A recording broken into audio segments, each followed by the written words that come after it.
of the RGB screen. Notice that we have an option here for those of you who who are colorblind. This is like an old Jew, like Italian Jew. Yeah. This is so colorblind. This is the colorblind. I'm fucking colorblind. Yeah, Colonel. Colonel, I'm colorblind. Snake, not a problem. Like fucking. Colonel, I knew you were behind this. We'll ship I'm gonna need some goggles. I'm gonna need some IMAX 3D glasses. Snake, we will ship those 3D glasses to you right away. Oh, okay. Snake, this mission is OSP. OSP means on-site procurement, which means everything that you need can be procured on-site.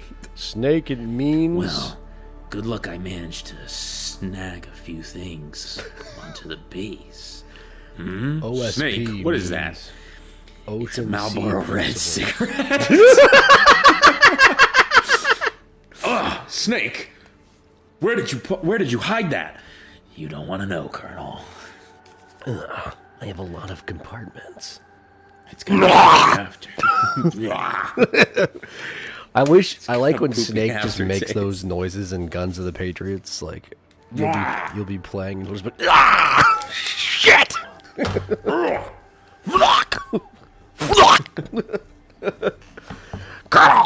Imagine that being your damn job for like be great. 6 hours a day, just going. Blah. Is today Allison's birthday? No, I made that up. I know it's soon. I think. I thought I wanted to send that. I thought that would be funny. Yeah, I'm gonna continue that song. You're gonna continue? Yeah, no, like I'm gonna continue the bit. Please. Yes. Yes. Happy birthday, man! I haven't thought about this game at all. It's a game that does some things that are novel, but man, we've had a good month of gaming with like Donkey Kong came out. You know, Mario Kart. I played the demo for it. I was like, this is pretty nice. Demo for what? For Donkey Kong? Donkey Kong. Yeah, I was going to ask my mommy if she'd get it for me for Christmas. Yeah, it's got one of those parental guidance labels on the bottom of it because Donkey Kong says the N-word. Damn. Nintendo. Dude, it's I don't know what they were thinking. It definitely lost them the game of the year. I don't know what they were thinking. Definitely not gonna fucking fly. Doug Bowser had to quit over it. It was pretty fucked. Remember all those like nerds online? They were like, "Don't buy the Switch 2. I'm protesting because Nintendo raised the price of video games by $10." Yeah. Stop being poor. Stop being bored and not playing good games, I guess. I don't know. I mean, good for them on principle, but also like we're all gonna. Some of the decisions, like upgrading your game, $10. Come on, make it $5 or make it free, or whatever. I think it's funny that you can play, like they'll release like a ROM of Mario Galaxy for like $80. That sucks. And it's like, yeah, I remember when I bought it on Wii U for $15. That was cool. I guess it was the Wii version with like no upgrades, and like it runs at native 4K now at 60 frames, which is cool. I mean, it looks awesome, but it looks like a somewhat new game. It's crazy how, I mean, it really those Galaxy games, dude. Imagine it's crazy what they were able to do on. Imagine Bonanza, what that game's gonna look like. Bonanza is going to look pretty good. I mean, Bonanza already looks pretty great. It just needs to not run at like 10 frames per second sometimes. Sometimes he's like, there's too much on the screen. Okay. Too many alligator teeth. Too many.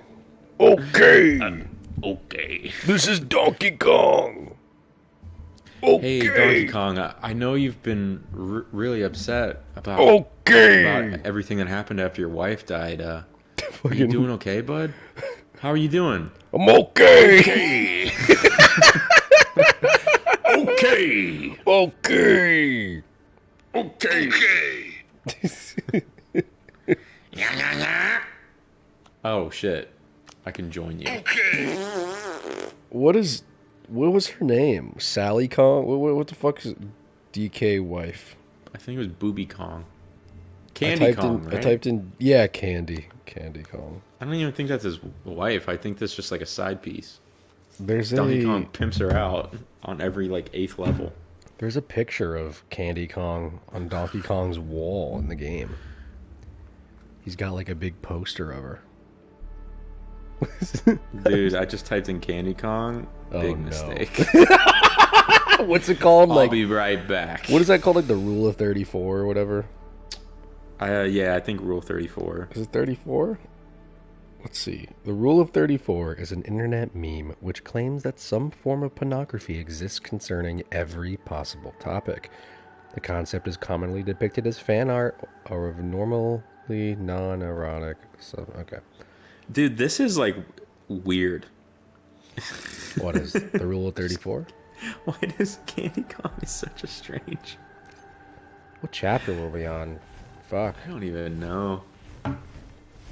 Final Dawn, right? Fucking A, how long is this game? More like Final Dong.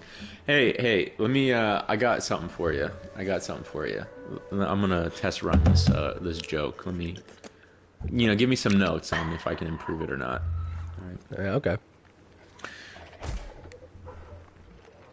My notes on this game is that it's not Silk Song. This guy, he's upset. Whoa! You spit acid? All right. It's like me in real life. My fucking indigestion is out of control. All right. So, My Prilosec. Peacock, more like Poopcock. Hey! Number 2 instead of number 1. You know what I mean? Yeah, man. Oh shit, I'm speeding. Why is I'm pee-pee speeding up. number 1 and poo-poo's number 2? You know what I mean? How Raw you doing that? force. How you going like that? Oh, I see. Holding R2. You can just fly. I just have the fucking, I have wings. Do you not have wings? You have wings. Your wings suck. Oh shit. They don't work. Yeah, those wings don't work too well. I thought this was I thought there was like a speed, like this was like one of those on rail segments where we had to like go fast. Maybe. So my guy can Nickelodeon Slime Time Live. That's Anything awesome. Load him. Yeah, that's cool. Yeah. Not bad. Not bad. Let's see here. Peacock. More like Poopcock. turkey. Turkey. Yeah, man. What if we just started eating peacocks for Thanksgiving instead? Dude, I wonder how they taste. Probably good. Like all birds pretty much taste good. Hate to break it to birds, but you guys taste great. What's this fucking? Ooh, bouncy flower.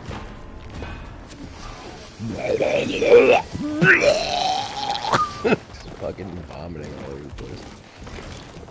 Hey, look, he can eat some dragon fruit. The dragon can eat. More like dragging my balls over this game. You know what I'm saying? You two look comfortable. It's like riding a bike, except I can't for wait till life. this British lady dies. Oh, you're not.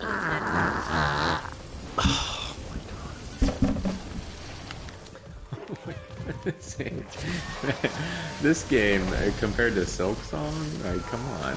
It's a good. I What mean, are you like talking this is about? a novel. This game has novel stuff going on. Like it's cool. Yeah, like The Great Gatsby. Yeah, it's novel. Like yeah, that is a novel. That is a novel. What is this guy? What are we What doing? does this character do? Oh man. I'm on Peacock. that. I'm on the 12th judge fight right now in Silk Song. The 12th judge. Is that her name? Or no, the final Last judge. The last. Or no, I judge. think is it final, last, or 12th?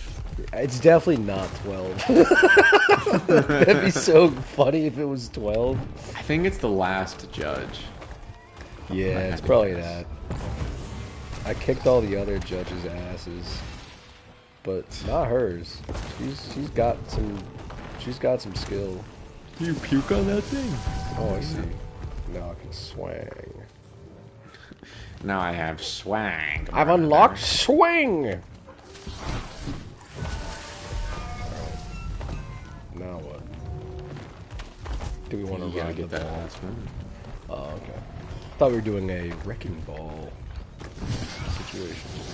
Well, come on, game. This game, like, it's got so many neat things in it. Like, it really does. But it also feels like doctor's office lobby toys. Yeah. Like, when you, like, show up and you're like, oh, they don't have Plinko. Legos, but they got, like, the Fisher-Price shit that you can They pretend, got with. Mega Blocks. Yeah, they got... This game is Mega Blocks. Mega Blocks every now and then. are, like, Again, just I don't what think you this need. is. Oh, but, like, this isn't a bad game. Not at all. This I is don't a think solid, the mechanics have time to breathe. I think that's like the main. This is a solid, like, 7 or 8 out of 10. If we're gonna give it a score, and I don't like being that. Like, what I mean by that is, like, there's moments where you have a lot of fun, and, like, this game, it feels like it was made by people who are having fun. But it also, like, it feels like a product sometimes, and the writing is so bad. Whoa. Yeah, What are there's these nothing like crystals? crazy, too crazy. It- about It's it. never bad. It's like where it's serviceable. So it's the megalith When, civic? in the Yeah. jail game, it's pretty funny. In this game, it's often just like, all right, that It's was very That serious. was a very which is- good. I think that's fine. They got like the same voice actress as Breath of the Wild Zelda game, which is not my recommended voice actress. Just for future reference. The fuck am I? What am I supposed to do? My thinking is Gonna die. the acting, like the direction is so important. Yeah, in a game like this where you're gonna have your characters like look like people and talk a lot. Like, dude, it took Rose a minute to get used to Twin Peaks Yeah. because it's very uncanny. it's very strange, but it's supposed to be like a parody essentially of like serial Like- TV shows, Law and like Order, CSI type shit. more like telenova type stuff, you know, like what are those types of shows called? Monster of the Week type shit. Monster of the Week. Oh shit. Well, that worked. I think I'm on Maybe. it. I'm in there. I'm How'd in you- there. Whoa, dude, we're glitching. What do you mean? Like things that are kind of like serial? Yeah, Serialized? serial shows like Like Scooby Doo. not like Scooby Doo. It's like what Scooby-Doo. are they called, man? I'm Criminal blanking Minds right now. is like that.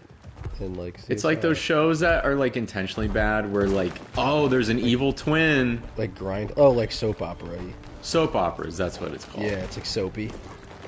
Yeah, it's soapy, but it's intentional. It's pretty sweet. That's kind of how Blue Velvet was, and I wasn't prepared for that. And I feel like I was the only one in the theater who like wasn't aware of that. I think. Yeah, Because everyone had a great time except me watching that for the first time.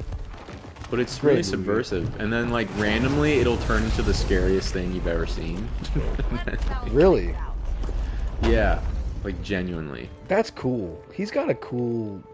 He can be scary, man. David Lynch. We can watch the game. Yeah, like the season 2, the end of episode 1 was like genuinely terrifying. I got goosebumps watching it. How many episodes are there in Twin Peaks? The first season has I think 10, and then the second one has like 22, which is like back in the day when, you know, seasons were like so long. Is there like 30 episodes of TV?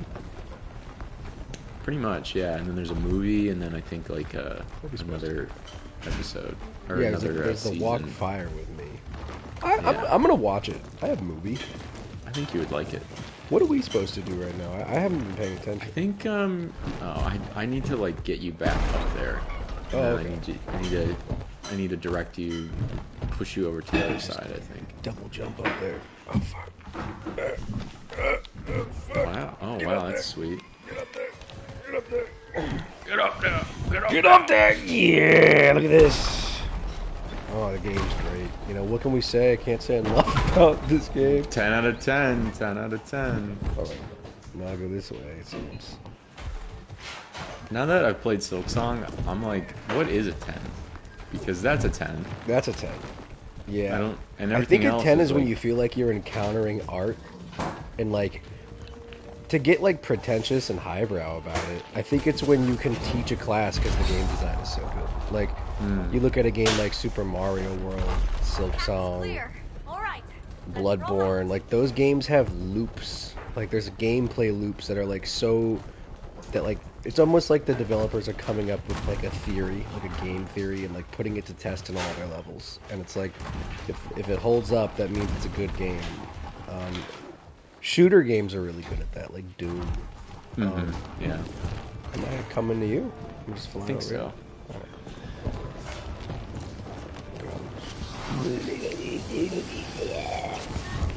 But that's the thing, like Symphony of the Night, the gameplay loop is more just about like exploring. It's less about like the combat, because the combat's kind of like whatever. A little primal It doesn't really. It's just like the amount of stuff you're encountering is the gameplay.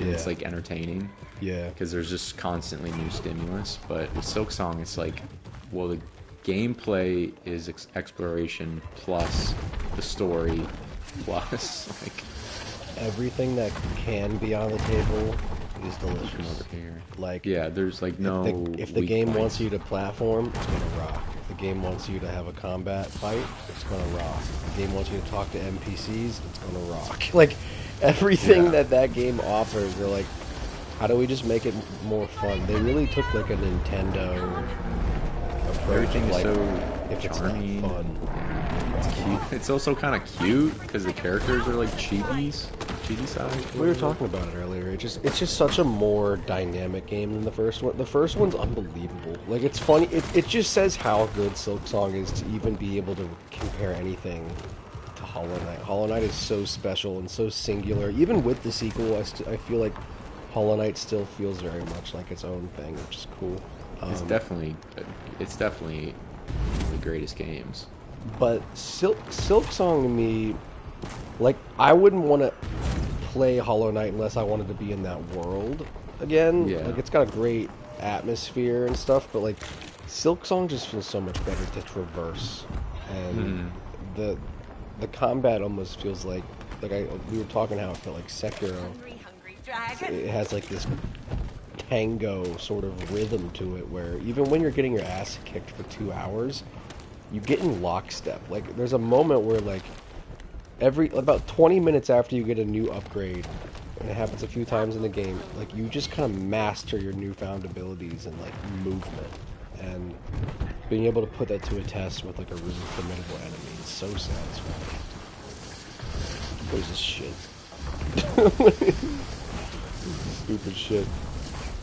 Some Bowser's Castle shit? I saw one battle after another today for the third time. How was that? It was great. I sent you my little thoughts on it. It's just, if you're gonna watch a movie 3 times in theaters, like the third time really is just like soaking up. Like, all right, like what are all the wonderful things happening in the frame? And I think, okay, let's shoot. It's fun when a movie has enough for you to like notice. Now I get to go. Yeah, I've only seen it once, but the amount of detail, the quality of it, like I just don't think there's any like real weakness to that film. There's so much layers. Like I would just it's like a fucking onion, dude. That movie. Like the scene when he's teaching Beverly Hills how to make a charge, how to like make an explosive. Like the whole scene is subtext for sex.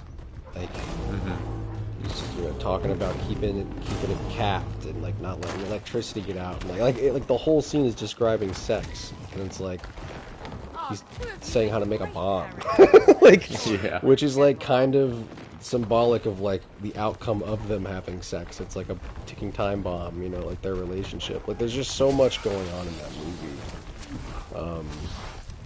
Like you can analyze any of the conversation. Like one of my favorite things is, what's my favorite kind of pussy? And he says Mexican hairless. And what's so brilliant about that is it sounds like a cat breed. Yeah, it does. Like Mexican hairless sounds like the literal answer to what's my favorite pussy. Like it just never stops offering that kind of genius. And it's also just gorgeous looking. You know what's cool is I'm starting to read the book, and What's it called? Violin? Vineland, yeah. Yeah. And it's like post-Reagan era, but So wait, does the book take place in the 80s and it like examines counterculture movement of the 60s leading up to that point? Is that kind of yeah, like hippies and that whole era of thing.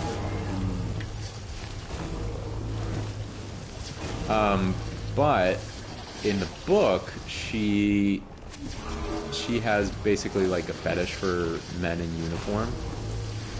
The mom. Beverly does? Yeah. Perfidia. Perfidia Beverly Hills, yeah.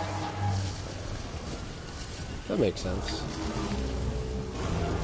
Which is interesting, but I don't think the movie really brings that up or like even makes that a talking point. The movie She's just takes using it. him as like a Yeah.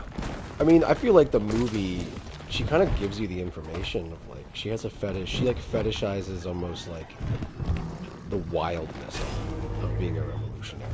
Of, you know, like she gets turned on as her love interest is like blowing up radio towers or making bombs. You know? yeah, like that's who she is. She Just says like her a pussy is meant for revolutionary. weapons. Are meant for war when they're around the campfire. It's like a weapon, yeah. I And like that, I think that like ties into like her like sexuality as a woman, just being able to use it. Yeah, I mean, because she doesn't like being a mother, and like, there's something interesting. I really loved how human of a moment that was. Though I've never seen a character kind of describe being jealous of their newborn, and I think that's so fucking cool. It's like, yeah, like her nipples look weird and hurt, and she feels exhausted and doesn't feel loved, and she just had to go through 9 months of like change. Like it's like such a throwaway moment. It's literally behind a door, the dialogue. Yeah. But yeah, how is the book? It's pretty good. It's very funny. It's very it's very different. They're like in Hawaii, I believe, right now. Yeah. In Hawaii. Yeah, because And the daughter, the father, his name is Zoid. it's very loosely in the book. adapted. I know that. I know it's Yeah, like it's not like perfect, but extreme- like the mother is like a prominent character. Lockjaw is pretty different. is that its name in the book as well? I don't believe it is. That's I just haven't one of really- the best names I've ever heard in my life. Stephen A. Yeah. Lockjaw. Captain Stephen A. That's a fine idea. Yeah. Oh, mommy, thank you, sir. He's fucking unbelievable in that movie, Sean Penn. Yeah, he might win another Oscar. To be He honest. walks with a stick. He has a literal stick up his ass. Like he walks like like a Terminator robot. Like, yeah. It's very funny. to the point where like All right. even the scene where he Terminators back. Yeah, what are we supposed to do? Sorry. Go to the left side. So yeah, we each take a side. I control over here. You control over there. So I hit mine, and then you hit the one on the right, and then you hit the one on the left, and then we hit the left. All right, I'm glad. See, that's the thing. Thank you it's for like- paying attention. No, the mechanics are kind of like Well, I was more interested. Like breaking down that movie is just so fun. It's more fun. talking like the last scene of the movie, other than Tom Petty's American Girl, is a song called Perfidia. There's so many things you just pick up on. Even like there's this really cute moment. One of the best sequences in the movie is when they arrive at Benicio's like residence or like the church area, kind of above like the bodega, and he's screaming at that shop worker like, "Get off the phone!" And Bob thinks he's talking. I'm not on the phone. I'm charged. So I'm not even on the phone. Like, I'm just trying to I love that charge whole it. He sequence, plugs it too. in. He plugs his phone into like 7 different outlets. Look at this boss, dude. oh, he's sweet. But He looks what's cool. cool about that movie is I just feel like it's constantly setting things up and it's constantly just giving you like a cathartic release. It's ocean waves, man. Yeah, and the tension is just building for like 20 minutes, and then like there's tensions that get built up within those like scenes, and there's payoffs. And Your take on Letterboxd, it is walking. It has this rhythm after the initial montage. Ooh, I can dash. Squares dash. The Dragon Slayer. This guy sucks.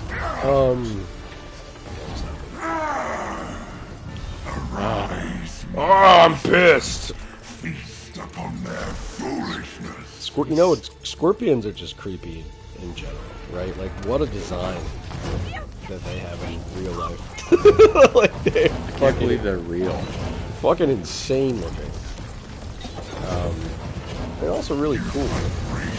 This like tail that strike from What a yeah, strange. the movie does have an awesome. I mean, like the first hour being almost like this montage prologue.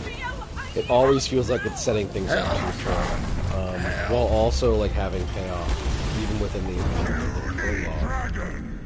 Yeah. Something I noticed on this watch today was the main score only really shows up in the film 3 times, and it's during moments of transition. It's from Act 1, or it's from the movie starting Act 1, the movie starting Act 2, and the movie starting Act 3, is when you have those piano chords and that really intense, reverb string chorus. Otherwise, it's completely soundtrack. There's some instrumental music in there, but it's not original. It's soundtrack. So I thought that was pretty cool today. Did they ever explain why he is revolutionary, or is he just? Because like I've never picked that up. If that was I don't think so. Like a reason. I think it was just something he was involved. I mean, it's really interesting, like his journey as a character. Like the opening shot is her, and then it switches to a reverse shot of Bob, dragging that wagon, as she puts it. Yeah. And then it does a little reverse montage where it shows Bob running in like the way it's reverse montage edited. It shows him running to her, and I just feel like he's only a revolutionary to like an extent. I feel like it resonated with him, but like he clearly is somebody who has like a demolition background and like a background in knowing how to, like the chemistry that is required for a bomber. But yeah, I also it doesn't really.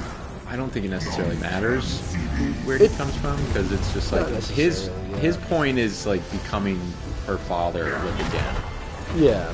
Like going out and at least from He's a former he really is a former revolutionary.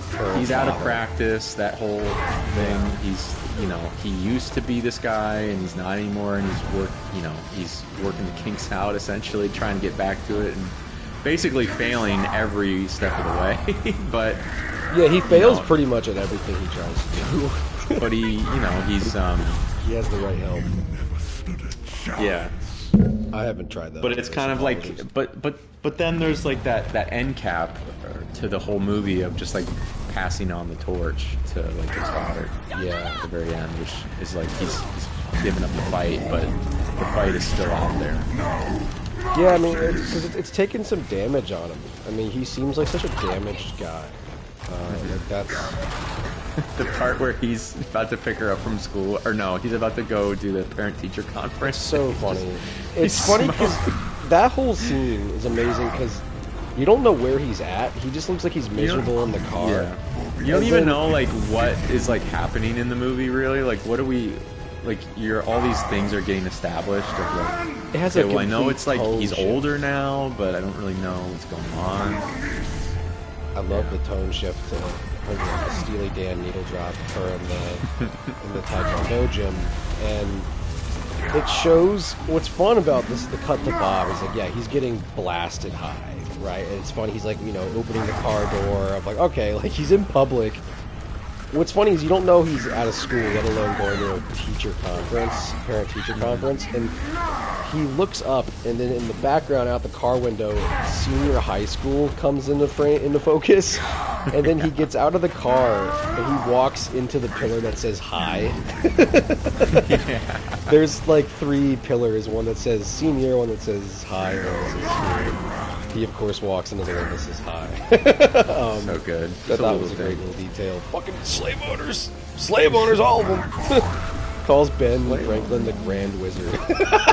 I'm glad that you like it, because I was like, this is such a Hunter movie. It's such a me movie. It's not even funny, man. Like, but it's do you see the Big Lebowski type of connection? Totally, obviously with the stoner aspect. But it feels very Coen's, because Coen movies have these things where serious things are happening, but they're absurdly funny. However, the characters play them straight. Like, all of the Christmas adventure scenes, for example, feel right out of a Coen's movie, and the characters are playing them so straight, or the actors rather. Like, they're not really ever...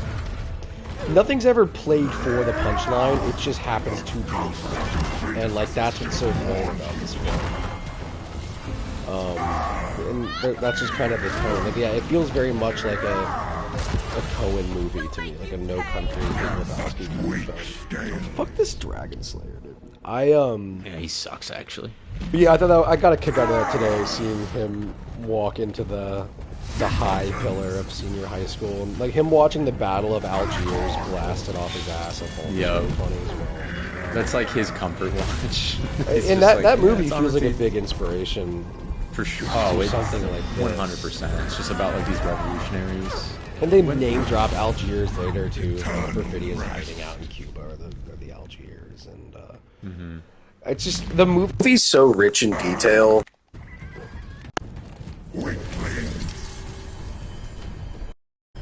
I lost connection there for a moment. Can you hear me? Yeah.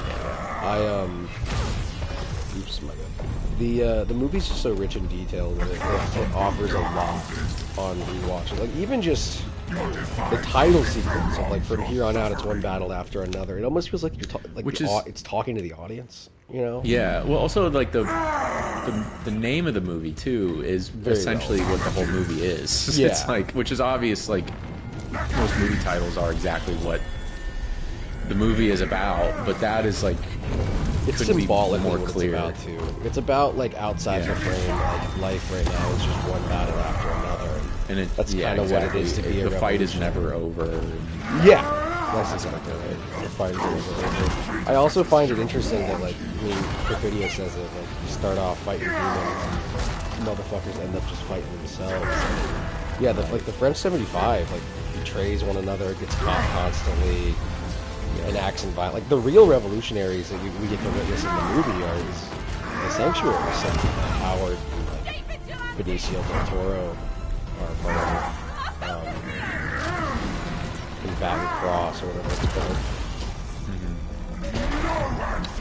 I do like, so far in the book, though, I like how he's recontextualized what it is into a modern setting. I think it's like that, because if it was just like a straight adaptation, obviously I don't think PTA would have done that in the first place. But he's never done all of his movies almost are adaptations, but none of them are like, you know, it's very Kubrick. Actually pretty cool. Yeah. That's why The Shining is so good, because it's its own thing, even though fucking Stephen King hates it. It's directors like Kubrick and PTA adapt movies where, like, they really do use them as inspiration. Like, yeah, it's like a jumping off point. There's like more to that world, to that like story. I think that's so many studios take adapting too literally, where it's like, hey, this worked really well as a book or as an animated piece of film or television, or this was an awesome comic strip. Let's make this into a feature-length movie, live action. Like, that's odd to, like, take something that's great and then inevitably make the lesser version of it, because it's like, if we already have something that's great and classic and worth expanding, why? So what's really cool, the way, like, Kubrick will adopt, like, Clockwork Orange or The Shining or whatever, and PTA with, you know, Oil and Vineland, it's like, what are the themes? What are the things that resonate while you're like Kubrick was so deep with The Shining, like he was even using like the time period he was adapting it, you know, in the late 70s, and thinking about like Stephen King's background and like thinking about America as a whole. Like he it's just interesting how you can kind of literally use these pieces to kind of give you some structure, and then you completely make it your own. And I think that's the best adaptations. For sure. Yeah. Well, for sure. Because, yeah, I think there's times when it makes sense to just do a pure shot-for-shot adaptation for if you want. Or something really close. Do we have an example of when it's worked well? I have a couple. Not shot for shot, but like there's some remakes that are really good. Like The Thing is a remake, and like Invasion of the Body That's obviously Snatchers like is a remake. that's probably one of the best examples of it.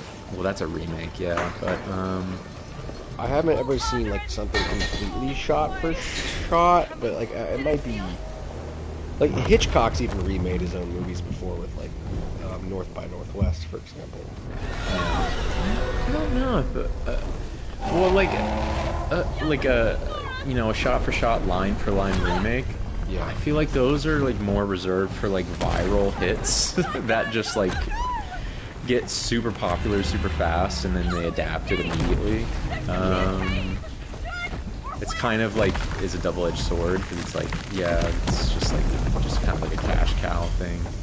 Yeah, Jumping on the usually bandwagon, is. but I think it's more often or not like one of the best adaptations ever where it's not doing what we're talking about of like it's so loose that it's a Kubrick or Paul Thomas Anderson akin adaptation, but like something like Peter Jackson's Lord of the Rings, right? Where it's like, hey, right, yeah.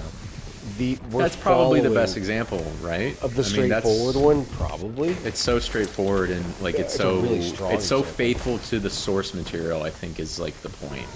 Yeah, and like it adapted it. Like there's some characters all together and storylines and like events that needed to be adjusted or cut so it made sense for a feature length and for audiences and cinemas, and it fucking succeeded. I mean, you know, like they even changed the ending of the first movie to be the beginning of the second novel, and like that to me is an example of like what you were talking about of like sometimes it does make sense to just be like, hey, this was really fucking cool, let's redo this.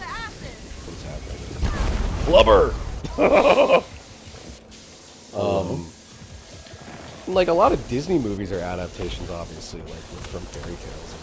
Beauty Those and are the Beast. yeah, and those are pretty timeless. I mean, like classics in their Especially, own right. I think when there's room for art, right? Like when you think of Beauty and the Beast or any of those fucking Yeah. like Cinderella or whatever you want to think about, it's like, hey, like we have a team of animators from like the silver age of animation, like doing new methods of animation. Like, I mean, fucking like even like Spider-Man Into the Spider-Verse is an adaptation. Like it's cool when you can see like a lot of like actual art and passion behind something, no matter how stale and or original like the screenplay may be. That helps a lot. Whereas like this one battle after another, it's funny because like it doesn't. I know the intention was not for it to be so topical. I mean, they were editing it, and all of a sudden it just became all the more relevant. I would make the argument that I really don't think that the political angle of the movie, like even, it obviously matters, but it's I almost see it as like secondary to like what's actually going on, which is like this, like basically family drama. Yeah, You know? I like that take. That's interesting. Like at the end of the day, I don't disagree with it. I don't like 100%. It's not like obviously like I know what you're saying. totally concrete, but I do think Yeah. like people that like the critics of the movie Critics? that are like it's too if they're like they're like it's too much. It's just like they don't like Trump. That's like essentially like the Yeah, you know what's interesting is I haven't heard that yet. Like I know that I read an article from the editor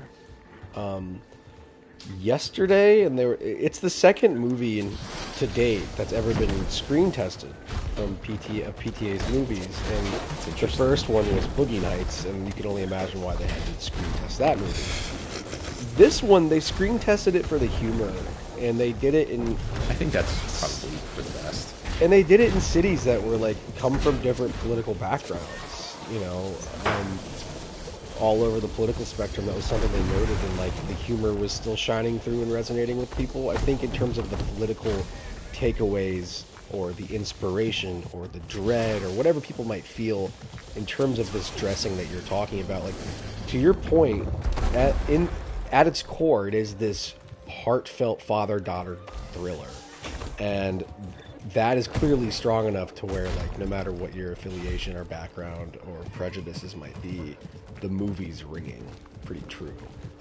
Yeah. With a lot of. I think that's like also like it's a wise decision to do that because it's like that's the heart of the movie, you know. So yeah. So, yeah, like that needs to. So be like you need like a strong point. connection like that to get audiences to care, but. And man, they really did a great job. I mean, like Leo, it's funny how many roles since 2014 DiCaprio has taken on where he has this like whimsicality to him, and it's become a bit more slapsticky in recent years. Yeah. Like he goes from Wolf of Wall Street to, you know, Don't Look Up to Killers of the Flower Moon, whatever the fuck it's called, to this, and it's just like, man, Yeah. he really still disappears in his roles. Like Rose and I were talking about it, and we were like, might be our best actor. I don't think it's a might, to be honest. I think like working Like- today, there's so many talented actors out there. I think it depends on like what like I love bringing up like Gary Oldman and like Christian Bale and these actors that like they transform themselves like in a way similar to Daniel Day-Lewis does, where it's like, wow, that's a different human being. What's interesting about Yeah. DiCaprio is like that's still DiCaprio giving the performance, but I always forget, like, I'm not watching one battle after another and seeing Jordan Belfort or seeing the Nimrod from Killer Flowers. I'm seeing Bob Ferguson. Like, that's pretty cool. He might have the greatest run of any because That's it's like 100% like Titanic, The Aviator, Gilbert Grape, just like literally everything that he's been in. Shutter Even like Blood Island, Diamond, which The is like pretty Departed. good. Even though it's like kind of a stretch for because his accent is like Blood Diamond being his seaside is crazy though. Like that's unbelievable. Yeah, like that is true. He's in Inception. It's still a good movie. Like yeah, Inception. Yeah. So to talk about a bit, I'm trying to copy you. Fuck. How if you have the emotion there, it doesn't matter what the movie's about, it'll be good.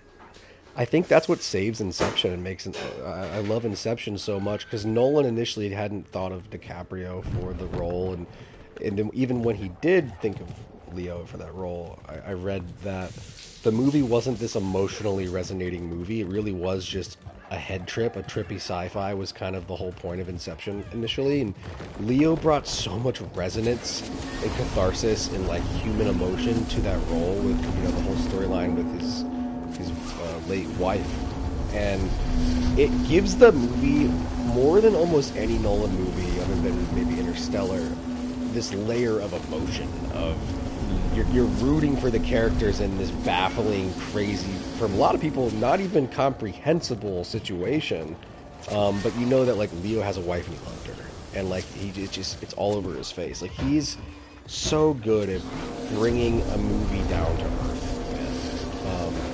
I think he does that better than like almost anybody.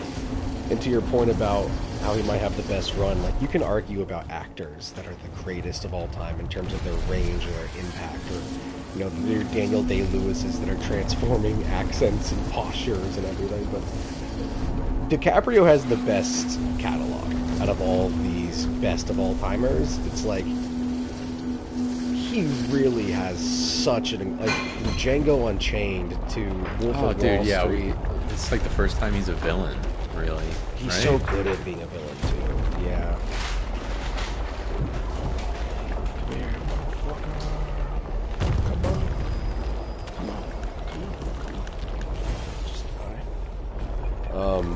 But yeah, like I would pick Leo over DDL because just of like the amount of In terms of his catalog, yeah. I mean, Daniel Day-Lewis has like 4 movies that I like to fit. Otherwise, he's got like 15 movies that are a bit of a chore to watch that he does incredibly well. Right. Yeah, I mean, he's also in, like, arguably the greatest movie of the 21st century. Yeah, he's got. I mean, Phantom Which is Thread also and There Will Be PTA. Blood. Yeah, the Johnny Greenwood, Paul Thomas Anderson, Daniel Day-Lewis trio is some of the best you can get in filmmaking. When do I fucking do this job? All right. I think you start and then Send I do on it. over. Here it comes. All right. There we go. Sorry, I'm like just talking about the movie. I'm not even Nah, having. this is about communication. This is about sending a message. Fucking Joker. It's not about gasoline. Whatever the fuck he says. What does he say? Yeah, it's silly. Dude, It's that's a silly. movie you gotta rewatch sometime. That, like, 'cause I know you weren't ever like the biggest on it, dude. I think that is just such an awesome. Like, that to me is an all-time American movie. I love that film. I saw it on film recently, like in 35 millimeter on a big screen, and Kai had never seen it, and it was just like such a special experience. Good evening, ladies and gentlemen. Like, what the fuck, Heath Ledger? Like, how did you do that? Yeah. He shows up, that scene, Michael Caine had no idea. Like, I guess in the script and then during rehearsals, Heath Ledger wasn't supposed to say anything. When the elevator opens, he goes, "We made it!" Like, and this starts giving his monologue, and Caine, like, forgot his lines. He was so, like... It was also the first time Michael Caine saw Heath Ledger in makeup. And they were not just doing, like, rehearsal. Right, so it was fucking... I love moments like that. Nolan movies don't often feel so puppeteered. Like, his movies often feel like Nolan is puppeteering every little moment to where, like, you don't often get to see a lot of just movie magic accidentally come to life. Usually Yeah, it's very characters are- meticulously Frankenstein to life, so it's cool to see those moments. Alright, now what? This bell. Do I need this fucking bell? Oh, we got a little thingy here for me to jump on. Fuck you, dragon, bitch. Alright. Alright. Okay. There's another one, probably. Yeah. Oh, fuck. This game makes me want to just eat my eyes out sometimes. Alright, come on. Come on. Come on. I'm gonna puke on here. No. Puke everywhere now. That's the game. Puking game. But yeah, I think that One Battle might I'm up here now. Might be one of the best, if not the best movie. I kind of rank. I saw my little list. You're the only one who looks at my list, so thank you. My little list of like best movies of appreciate your of the decade or whatever. And I don't. I did see that Resident Evil was on it. Resident It's Evil, like- I think, is number 0 or like the last movie. Yeah. That was funny that we saw that. was That's a probably good the worst movie little- I've seen since the 2020s. Yeah. I mean, that movie is genuinely only for fans of like who have played every single Resident Evil, I think. Yeah, maybe there is worse movies I've seen, but I just To don't get the remember. references, but like it's not a good movie. Like, I don't remember like every movie I've actually seen. This fuck. come on. I fucking hate this part. Alright, I'm gonna do it. I got this is it. Hold on, let me lock in. Let me stop. It's also like partially my fault because I can't get this angle right. Let me get back on my little pumpkin thing. Alright. Got little it. pumpkin. Yeah. Fuck. Party like a rock. Party like a rock star. Disappears so fast. Jump up to that platform to your right.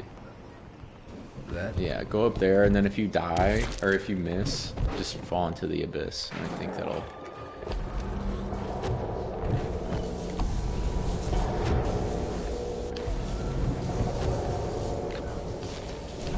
Yeah. Oh, fucking cunt. Come on, it didn't even work. It was really close, though. I think that's the good plan. That's the new plan A. That was really good. You guys know plan B? Hyped. I buy my mom some of that the other day. Fuck! Fuck! Come on, here. I fucking hate this.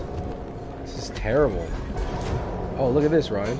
Oh, I'm on his nose. You just All right. glitched it.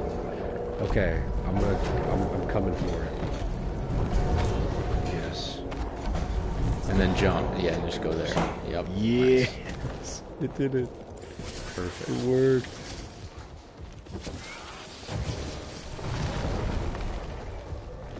Now you get to jump on those. Oh, it's all coming together. Man, you had the much harder task of like, I had to jump perfectly, you had to aim perfectly. Yeah, we got stuff. Are you gonna see the smashing machine? Yeah. Probably this weekend. I want to see it too. I don't. I mean, it's not gonna be. I don't know though. It might be amazing. Surprising. I think it's gonna be surprising. Also, Josh Safdie just premiered his movie yesterday at the New York Film Festival, and he was saying he finished it the night before, like editing it until 3 in the morning. And it's also a sports film, so Cool. What is it about? Like golf? close. It's about table Because tennis. he was in Happy Gilmore too. Oh, really? Josh Yeah. Safdie was? Or Benny? Probably Benny, right? I think it was. Yeah, I think it was Benny. Yeah. The guy from Oppenheimer, What do you right? think he'll throw at us? Yeah. next? Yeah. Who knows? So He's taken a different approach, I think. Yeah, Benny did Smashing, and Josh did. I forget the name of Did it. he produce it or did he direct it? Smashing? He directed it. Okay, good. Yeah. I would say. Him and his brother wanted to each do their own project, and they each decided to do a sports film. And Benny did a movie on UFC, and Josh did one on table tennis. Oh, interesting. Well, one of those is a sport. Well, they're also like both like kind of not sports. It's funny. Well, they're both. It's not like they made a basketball movie, right? So like that's Yeah, they're pretty not cool. mainstream sports, I would say. Well, they're not like Table prototypical tennis is like sports. very far from mainstream. Like even like Oh, UFC is still like the spectacle that has become so relevant. Whereas like table tennis, yeah, I think about it every 4 years briefly. What is this? Whoa. Okay. Ew. I like this. What is this? I like this. We need more stuff like look. We got we're teeth with toothpaste hair. I think. Oh yeah, I'm the American one. You fucking. What are you? You're Brazil Brazil. You know, or like Jamaican nice maybe. to see a sweeter side of you that's not all existential dread and explosions. Yeah, something's off.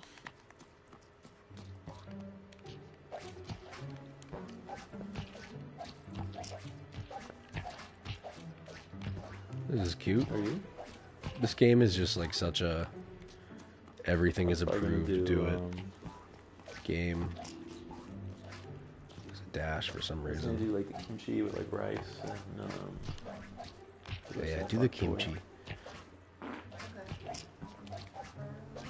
If you chop stuff up, I'll finish up in a bit. I wish Silk Song was multiplayer. I want to play it so bad. Nothing against this game. It's just we both just want to talk about movies and play stupid shit. Yeah. What are we right now? This You know? game was just an excuse for us to be able to hang out and talk about stuff we like Yeah, talking yeah. about. I mean, whatever we are, like the graphics. Whoa. Yeah. And the This feels like graphics. Yeah, like I don't know, man. It's just like it looks like they downloaded a bunch of assets on like ArtStation or something, and they were just like, yeah, let's just throw it all. Like those games that you see that streamers play where Yeah. clearly the assets are like not coherent and they're just like pre-made, and you just throw a game together. That's what like a this kind of game. feels with like a budget. It feels like a game made in PlayStation Dreams. Yeah. It feels like they use. They gave a PS3. 20. I mean, that's so mean to say at the same time, but like It's like also like the best example of that. I just think it's just a little. It sometimes just starts to feel like junk food or like too much candy or something. I think my problem with it there's not enough time for the game to like breathe. You know what I mean? I like the agree. mechanics wise, it's just like we it were happen- talking like, about. Yeah. Yeah. Sorry. I didn't mean to something cut you off. happens, and then it's like, okay, we got another mechanic, and then it's like, all right, now this mechanic you're gonna use 3 times, and then Yeah. you'll never see it again.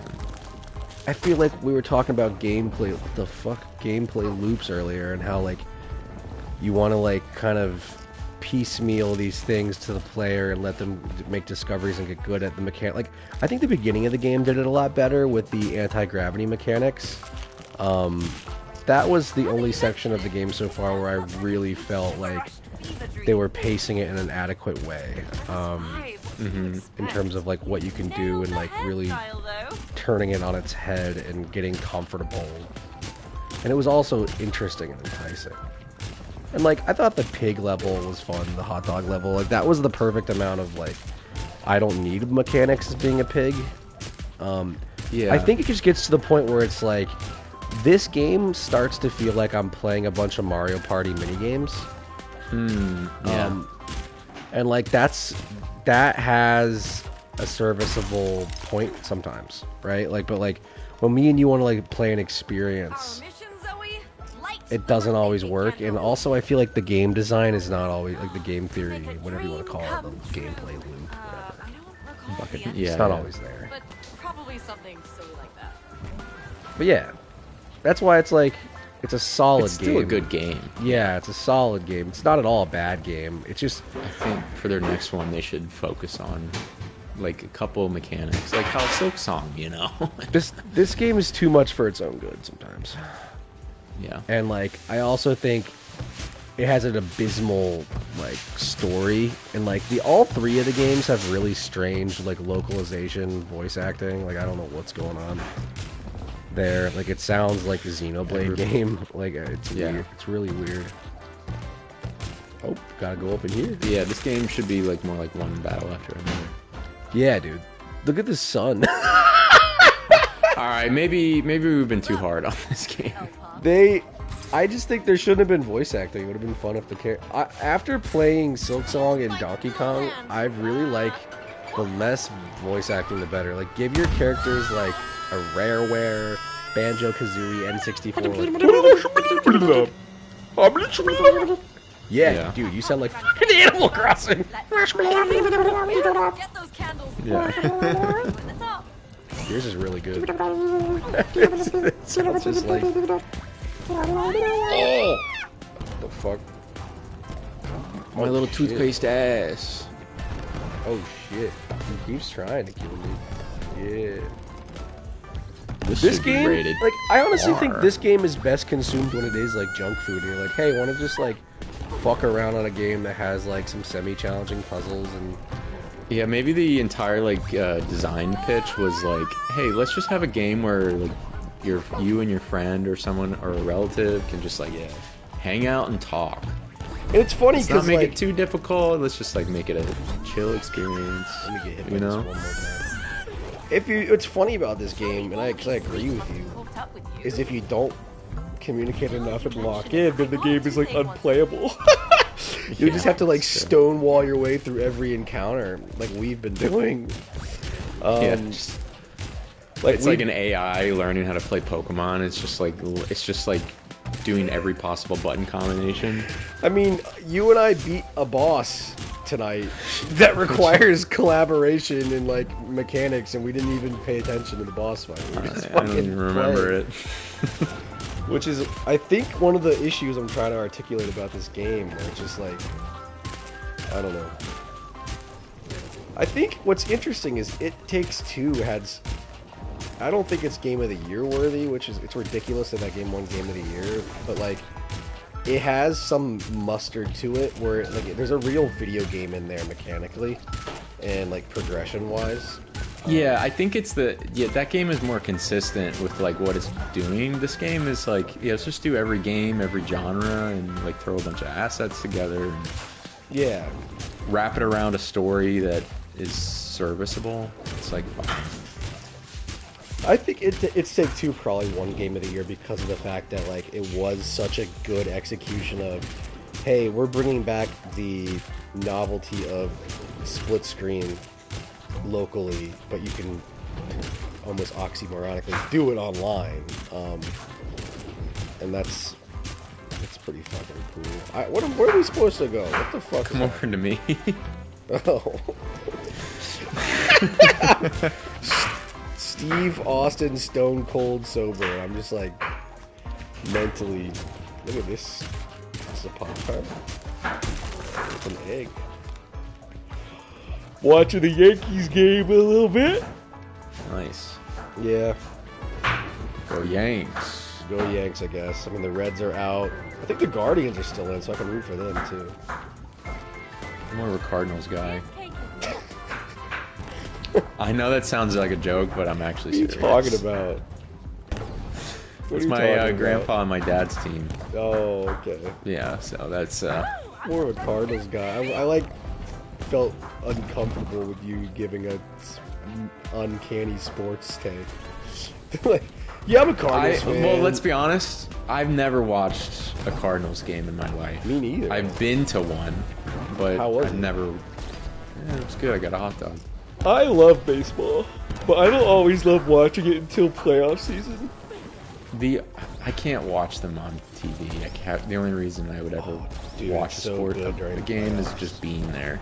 Dude, baseball is so good during playoff season though, because the fact that baseball's not a gladiator match or like a dexterity contest like so many sports are in America, football, basketball, etc. It's like a battle of attrition. It's just like, all right, like who's got the best fielders, the best hitters, the best pitching. It's just when there's so much on the line, like every team wants to win, and it's like playoffs. Like, because the problem with MLB is that there's a game every day almost. So when you get down to the playoffs, it's just every single pitch, every out means so much, and it's fun to kind of immerse in that weightedness, I guess. Like any sport, right? Like every sport's better with contention, but I think baseball gets particularly pretty good. Like the pacing feels different. Whoa, Satan! Satan! This is Satan's symbol. This is the devil symbol. I don't like him. He looks like he's from No, my Candos. Do you want to do this boss fight? Yeah, let's see if we can wrap this up. This is not my favorite. Oh wait.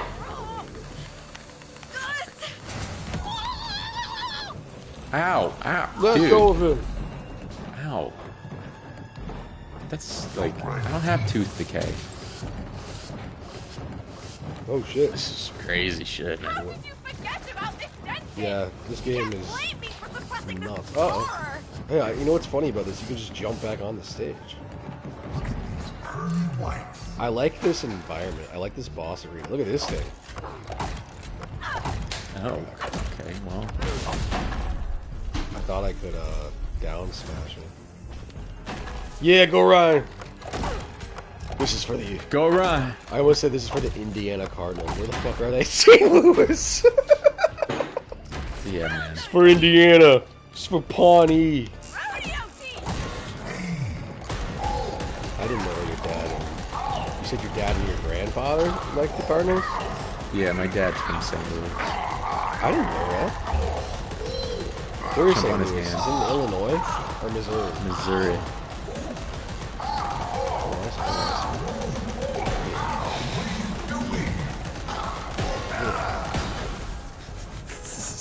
That was ridiculous. Just slamming him. Oh, it's one of these things. Let's see. I We'll get on your nerves. Well, I like... This is a great boss fight, low key. Oh, good job, Ryan! Let's take this man to the carnival! That was really good. Oh, I see. Oh, shit. Oh, no, let him out. What the? Uh-oh. Is there two of you now? No. Come back. Come back, me. Let's see. This is a fun one. This is a good little... Because it's like mechanically, it's weird, it's fun, like it's fun to do. We also, I could just quit paying more attention. Like they all could maybe be of the same quality. They're just not giving the game the right. It doesn't matter, man. Yeah. Ocean waves, Bob. We're back on defense. Ocean waves. Back on defense. I love that. I could just talk about one battle after another all night. That is just such a good one. Oh no, I have to connect myself. Fuck me. Oh shit. Come here. Fucking come here! Fuck! Oh, I'm coming right. Oh god. I'm gonna die! No, you got this. Yeah. Oh fuck, I killed him! Oh god! Well, what life did we have anyway? Oh, we really had to start back from here? Oh, get fucked, game. Yeah, take that. Oh, I guess not. Get that hand, boy.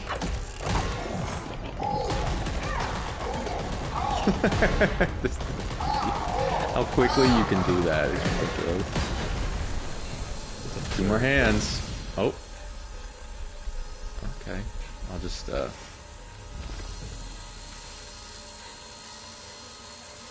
This is, like, not rated PG-13, man. I wanted to see how quick of a quick time event it was by just not doing it. We're giving him a lobotomy right now. This is bad. It's like one through over the list. I had no idea how much this hurts. Yeah, man. Jeez, Mio. Be a little nice. Do they still give lobotomies, you think, to people? That dentist had it I coming. hope. That's just... We could use some of that. Yeah, we gotta bring that. Uh-oh. Come on this into is the cool. fairy tale dragon world, dentist. I like when they do angles like this. This is fun. Me too. I want more mix-ups. Like, I would love that guy. I would love to be a tooth in this dragon world instead of having to be a dragon rider in a dragon world. Afraid of the dentist, I would hope it like glitches at the end of the game and everything just like blends together. That would be a good like send off to the. She becomes British for real. But who doesn't? Stop it. Hello! She sounds like Mrs. Doubtfire, dude. Like, Dude, don't make fun of my, I'm my not. character. I love. Oh yeah. Don't. Hello, dear. What she sounds like? Hello. She sounds like Muriel from Courage the Cowardly Dog. She does. She wishes she sounded as good as me. I don't even She know honestly her. sounds like Zelda. Link, God. put your chic asleep up to the council. You know what? Cancel. Becoming a writer doesn't work out. Maybe I should become an I feel like this video game and Stay With Me, Can I be in it charge of feels the like kind of like demolition? going to like Dave and How's my Buster's where you're breakfast? playing a lot of okay games. Yeah, But, and like- then there's that one game that you really want to play, but everyone is playing it. Yeah. Like, Yeah. not even worth it. Like, I like going to the arcade, well, especially like an arcade, but like Dave and Buster's, like that kind of arcade specifically, where it feels like you're at a run, jump, and play. How do you run it? Destroy it! Cast it into the fire! Cast it into the fire! No! Try it, Mio!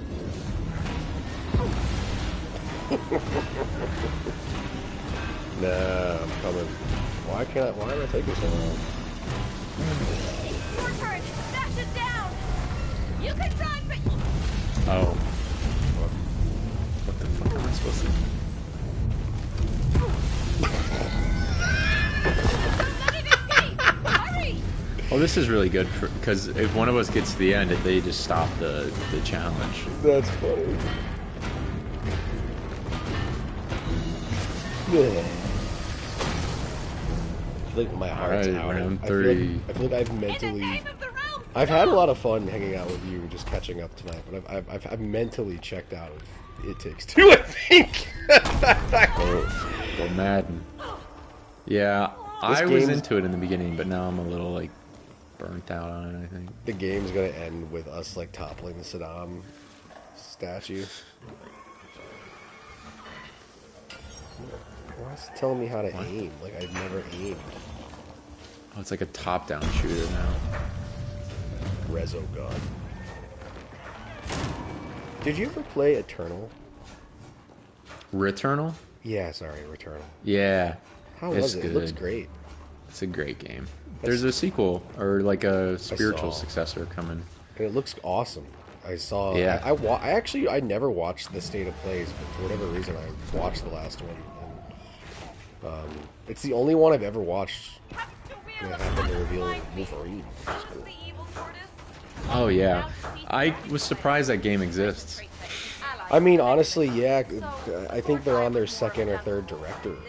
Like, the game has not had the easiest development cycle at all. It looks good too. Yeah, it looks it needs to be violent.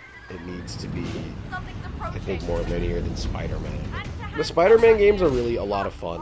Like those, like that's a good example of like an 8 out of 10 game, like 9 out of 10 game, like at its best. Like, like that's a game where, like, you know what this game is missing? It's missing just being able to like pick it up and be like, oh, I'm enjoying playing this. Like sometimes it feels like work. Like when I pick up Spider-Man, I'm like, man, I don't need to go to that mission yet. I can Yeah. go for it. There's no like, I don't feel like there's a strong incentive to keep playing besides like the story, and the story is just okay. Yeah. And it's like, it gives us an excuse to do stuff like this, which is fun. Like we just get to, hey, let's do a split screen. Like this is, I think that's what like I need to give more credit to, is like how cool it is that That's a mechanic. that was ridiculous. Oh, I see. You gotta burn it. Oh, seriously? It's gonna make you do that. The music. Come on, game designers. Come on.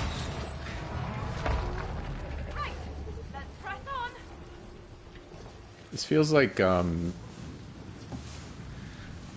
what's that Mario game? That is like the 4-player one that was on the Wii U. All Stars. No. Or not All Stars. 3D World.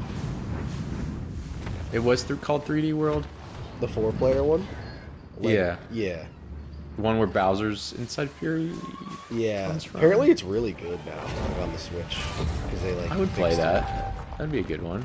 I- But Yeah, this, true. I'm getting that vibe from this game. for Oh some my reason. god, no! That game apparently is really good. We should play that game. That is a multiplayer game. I forgot that we can. We have a Mario. We have the Switch Like that. too.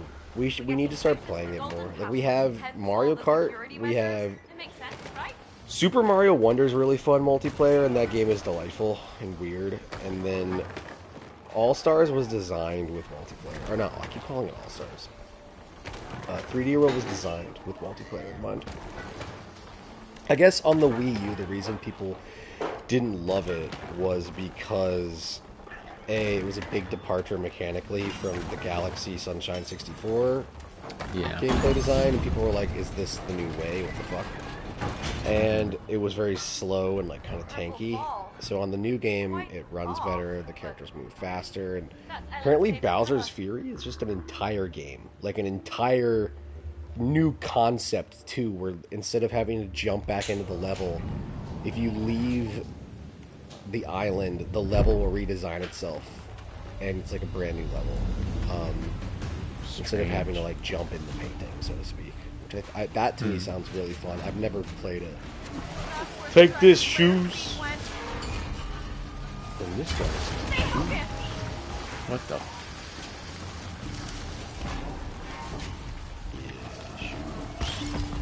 Yeah, I don't like shoes. They call me showy. They call me showy shoeless. I hate it. Shelly shoeless. Yeah, I hate shoes. Shelly shoeless. I just thought that was funny. Shelly shoeless. Oh fuck.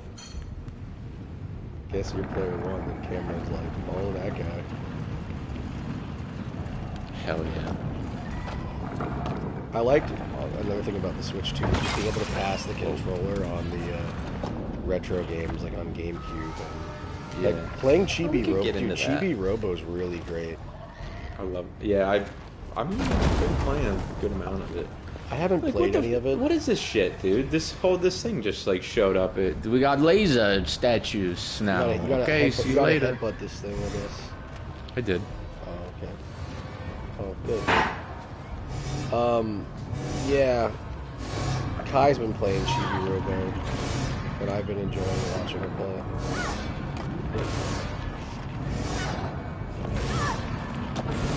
Keep spawning me back in there. There we go.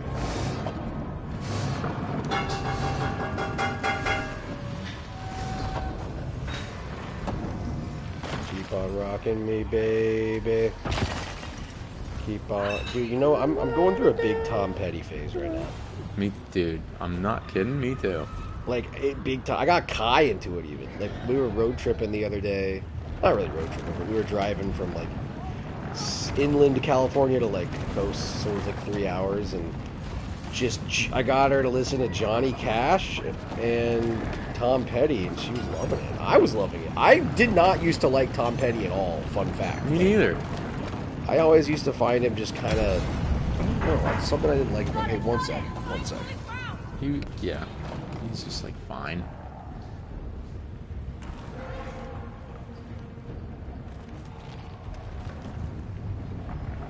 I always thought he was just like okay. He's like this old singer. But his lyrics are really good, man. I don't know what it was. I just never really resonated with, like, I only ever knew Free Fallin' and I Won't Back Down, and I was just like, Yeah, alright, like... those were like so popular that it's like... Okay. Yeah, I mean, it's funny in hindsight, especially now being a fan of his work, that I'm like, I don't really know what it was I didn't like about him. I just didn't like it. I just didn't... Maybe it's just like the setting in which I ever heard those songs was on like Warm 98.5 in the back of my parents' car, and I'm just like, I don't really love this music, but... The revitalization came with that GTA trailer with Love is a Long Road.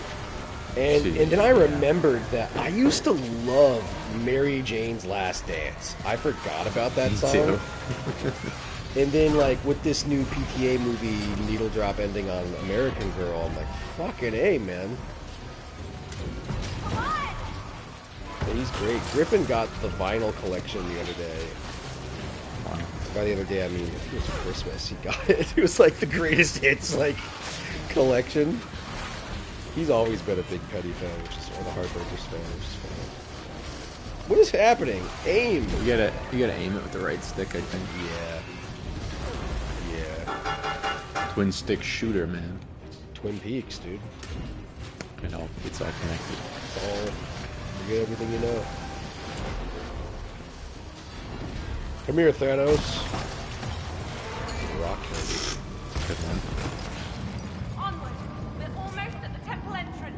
Like, come on, I hate this. Oh, really? shit. Dragonella and I hunger for battle. So boring. The other girl's not great either. She's like, she feels like the edgy girl from like every kid's cartoon. Yeah. She feels like Sam from like Danny Phantom. Here to forge It's not ourselves. like they're not really characters. They're like types of things. Yeah, they're like personas. Yeah. There's our little friend again.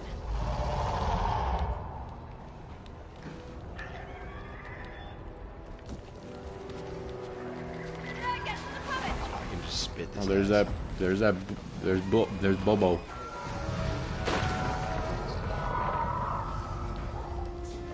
I gotta keep spamming.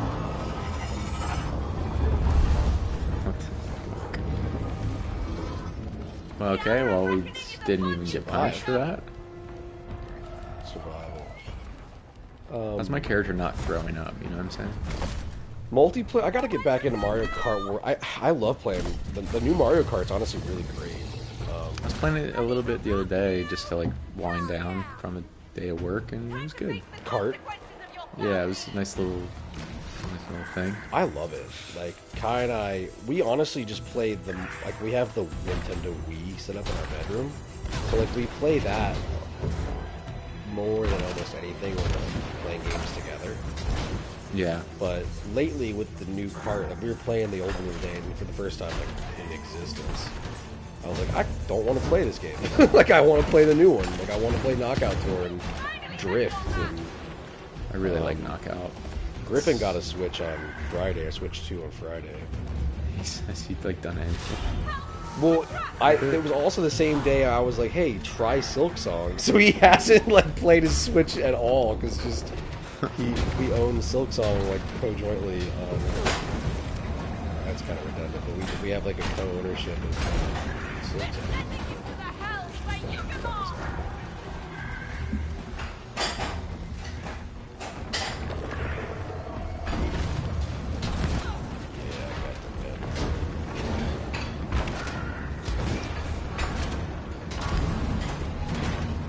Oh shit! Here he is. The treasure turtle.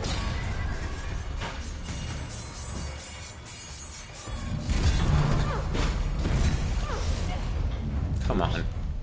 Alright, sorry, I'll try. What the heck?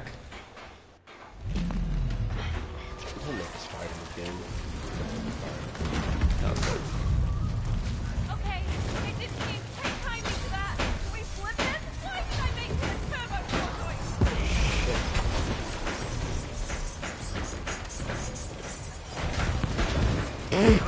I'm back! Just show up and explode. I just kamikaze.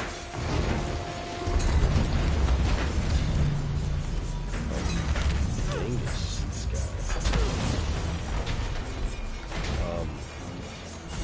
But yeah, the Switch has a lot of good multiplayer games. I mean, obviously, like, Smash Brothers is always going to be a thing, but, like, Mario 3D World would be a lot of fun, and I've never played that. I love Mario games. I think I love them.